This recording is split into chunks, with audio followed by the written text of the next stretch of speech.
আসসালামু আলাইকুম ভিউয়ার্স, আশা করি সবাই ভালো আছেন। এই যে আমার স্ক্রিনে যে এই ছবিটা দেখতেছেন, এটা হচ্ছে আপনার যে আমি আজকে দেখছি যে আমাদের হবিগঞ্জের একটা দৈনিক হবিগঞ্জের আয়না নামে একটা পত্রিকা আছে। এই পত্রিকা একটা প্রকাশ হয়েছে যে এই যে স্ক্রিনে যে ছবিটা দেওয়া হয়েছে, এটা এখানে লেখা আছে যে সোনারগাঁড়ের যে সফল বউ ব্যবসায়ী যে মুক্তা ইব্রাহিম, তারা নাকি যে আমাদের মুসলমানের যে সূরা ফাতিহা আছে না, সূরা ফাতিহার ব্যঙ্গ হইয়া তার একটা ভিডিও তৈরি করছে। তা আমি জানি না কতটুকু সত্য এটা, বা আমি এটা দেখছি না।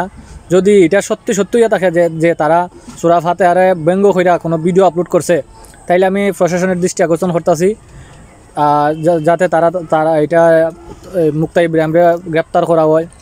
আর আমি সকল মুসলমান ভাইদের দৃষ্টি আকর্ষণ করতেছি এটার যাতে এটা তারার বিরুদ্ধে যাতে অ্যাকশন নেওয়া হয়, যাতে তারা ভবিষ্যতে কোনো ধরনের যে সুরারে ব্যঙ্গ কইরা বা ইসলামকে কুটুক্ত কইরা কোনো ধরনের কোনো ভিডিও তারা তৈরি করতে না পারে। ধন্যবাদ সবাই।